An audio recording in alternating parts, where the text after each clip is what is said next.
Hello, hello! Welcome back to another episode of Following Signs. Today, we're going to be taking a closer look at a phenomenon that a lot of us have experienced ourselves, but few of us really talk about, and that is birthday depression. You know that sinking feeling that some people get when their birthday rolls around instead of feeling the excitement or happiness that we expect to feel? What's more interesting is how this experience can be tied to various biological, neurological, and even evolutionary factors that we just really don't think about.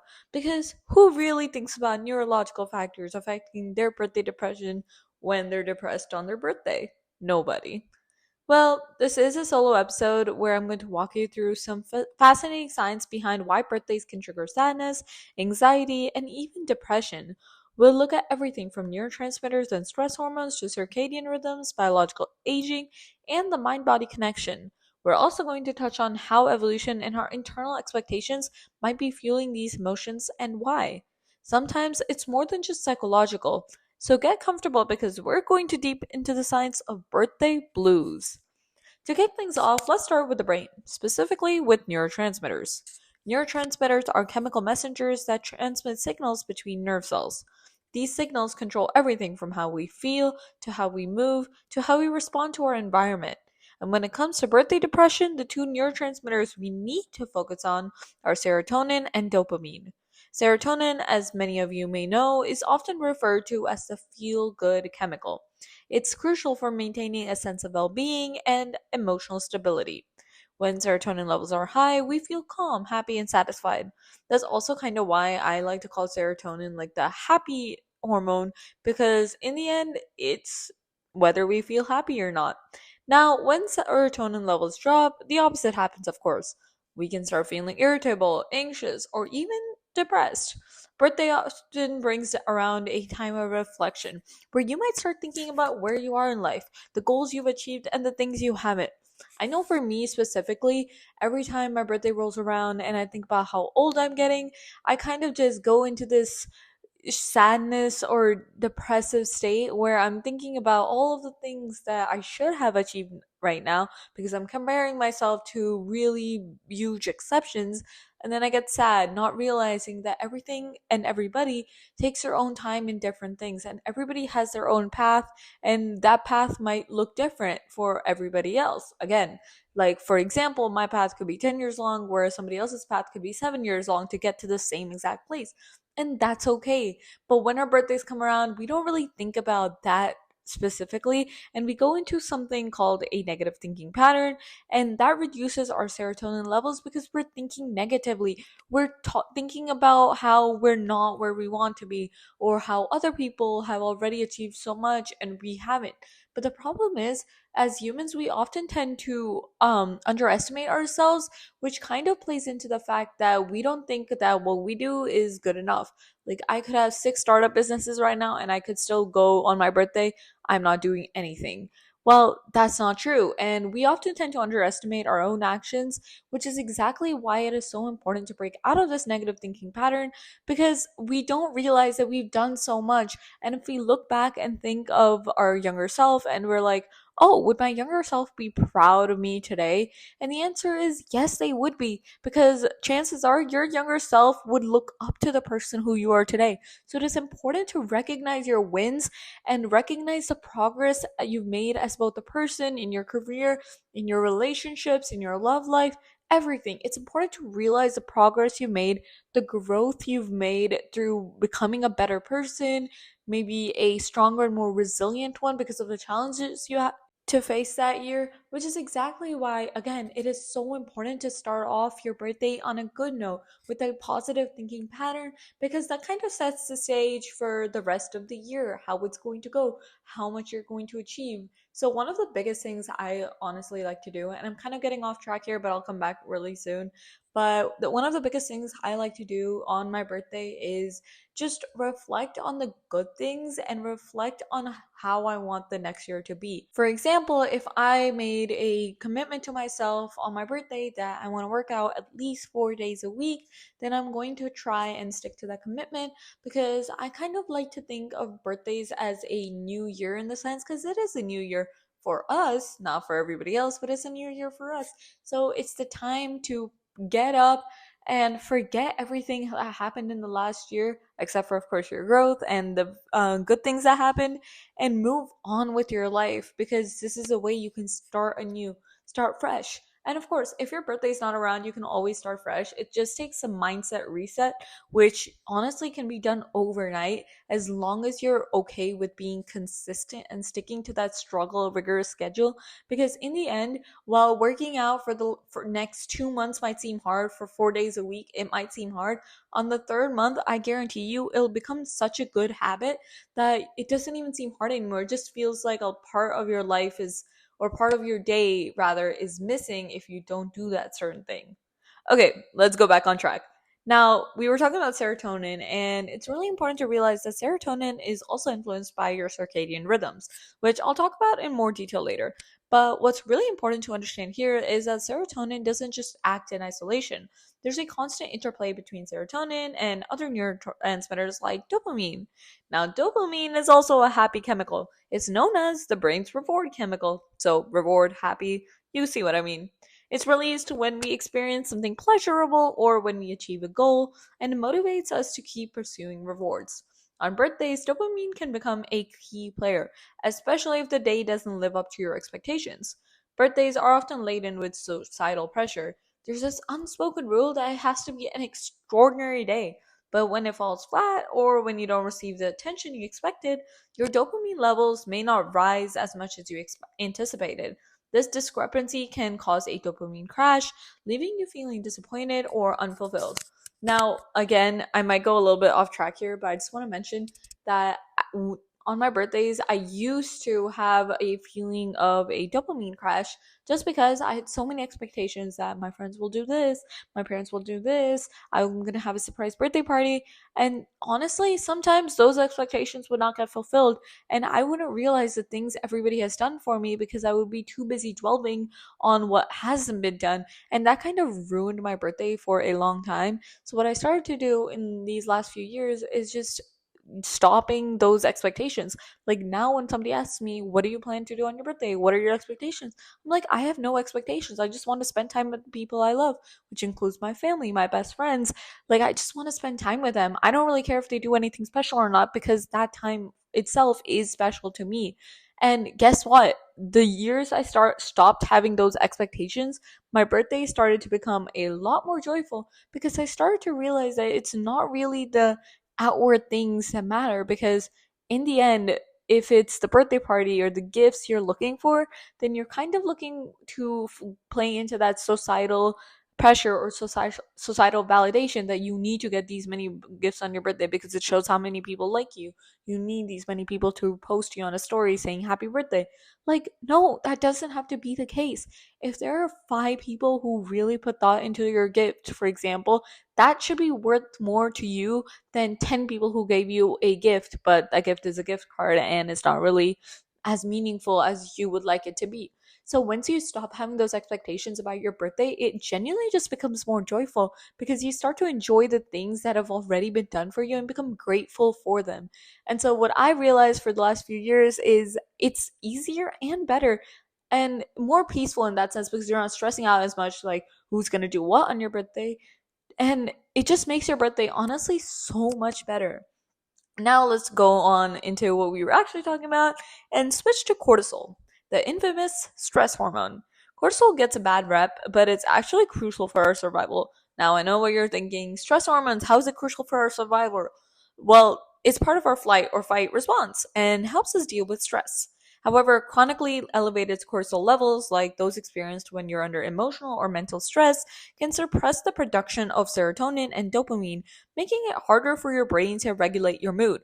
Now, if you're someone who feels a lot of pressure around your birthday, whether it's societal expectations, anxiety about getting older, or feeling judged by others, your cortisol levels are likely elevated. And unfortunately, this stress hormone can push your emotions towards depression. Again, what I said, the more you expect people to do things, the more you're stressed out about whether they're actually going to do them or not, even before your birthday, during your birthday, because you're stressed out about what's going to happen next. And that stress is honestly so detrimental to your mental health, because Why are you trying to worry about what other people are going to do on your birthday? You should be worried about what you're going to do on your own birthday. Like, make sure you want to do something special for yourself, because in the end, you're your best friend. And I genuinely believe that. And people give me so much. I think this is kind of controversial, actually, that you're your own best friend, but I think it's the best thing you can do for yourself, because at that point, when you think that you're your favorite person, you start loving yourself and you don't need external validation or love to feel fulfilled. And honestly, it just helps a lot with the birthday stress, because then you're not worrying about what other people think or what other people are planning to do on your birthday. Now let's move on to the next biggest biological factor, circadian rhythms. Your circadian rhythm is like your body's natural clock, governing everything from your sleep wake cycles to the release of hormones throughout the day. It's synchronized with the light dark cycle of the earth, which is why we feel sleepy at night and awake during the day. But this rhythm doesn't just control sleep, it also regulates mood. Here's where it gets really interesting. Disruptions in your circadian rhythm can directly affect your mood and mental health. Birthdays often involve changes to your regular routine, maybe because you're staying up later to celebrate or your usual schedule is thrown off by the festivities. Now, these changes may seem insignificant, but they can throw off your circadian rhythm.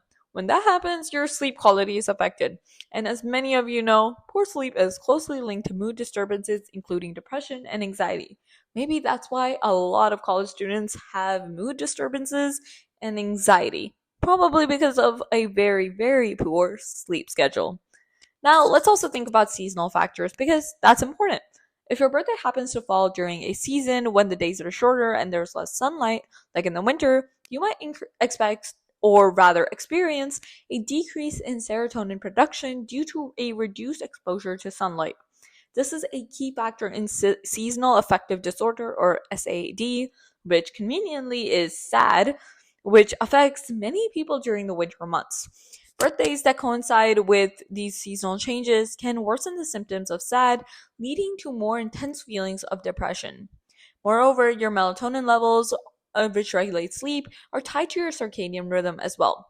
During periods of stress or when your rhythm is out of sync, melatonin production can decrease, making it harder to fall asleep. This can create a vicious cycle where lack of sleep exacerbates feelings of sadness or irritability, making birthday depression even more difficult to cope with. Now let's tackle one of the most common contributors to birthday depression, the fear of aging. Birthdays are a very clear reminder that we're getting older. And if you watch Friends, you know that every episode where somebody's having a birthday, they're all screaming, "Why me? God, why me?" Exactly, because that's how we all feel on our birthdays. Now, while society often glorifies youth, aging is a biological reality that none of us can escape, unfortunately. From a biological perspective, aging is linked to a number of processes happening at the cellular level. And one of the most well known markers of aging is the shortening of telomeres. Now, telomeres are the protective caps at the end of our chromosomes. Every time a cell divides, the telomeres get a little shorter. Over time, they become so short that the cell can no longer divide, leading to cell aging and eventually cell death. Telomere shortening is associated with a range of age-related conditions, including heart disease, cancer, and cognitive decline. So when your birthday rolls around and you're confronted with the reality of getting older, it's not just psychological, it's biological. But even more fascinating is how biological reality intersects with our mental and emotional state. As we age, we start reflecting more on our accomplishments and our failures, like I mentioned before. For many people, birthdays are a time when we take stock of our lives, what we've achieved, what we haven't, and what the future might hold. These reflections can sometimes trigger existential anxiety, which is deeply rooted in both psychology and biology. Now, existential anxiety is often described as a fear of death or the fear of living a meaningless life. When you start thinking about aging, this anxiety can rear its head. From an evolutionary standpoint, the fear of death is built into us. It's part of what drives us to survive. But in the more modern world, we're far less concerned about immediate survival and more focused on long-term goals. This existential fear can manifest as anxiety or depression. Now, again, there is also a connection between aging and social status. In many societies, there is a cultural expectations to hit certain milestones by certain ages, such as graduating, getting married, having a stable career, building a house, and so on. Now, if you feel like you haven't met these expectations by a certain age, especially on your birthday, this can create some sense of failure or inadequacy, which feeds into birthday depression. Again, it kind of goes back to what I was saying about like having your own pathway and having your own time in that pathway. Like somebody might get married at 23 and somebody might get married at 30, somebody might get married at 40. That doesn't mean any of them are doing the wrong thing. It's just the fact that we live in a society that has built those expectations that you need to get married by this age, you need to have kids by this age, that it puts a sense of anxiety within us when we don't reach that or we're not close to reaching that on our birthdays. Like you could be 26 and single, and that anxiety and could be creeping in on your birthdays, thinking, "Oh, I don't even have a boyfriend. When am I going to get married?" But the thing is, you're completely okay because everybody, again, has their own timeline, has their own pathway. And it's honestly just really important that we remember that and we think about that when we're getting this anxiety creeping in on our birthdays. Now, let's zoom out even further and look at this from a evolutionary biology perspective.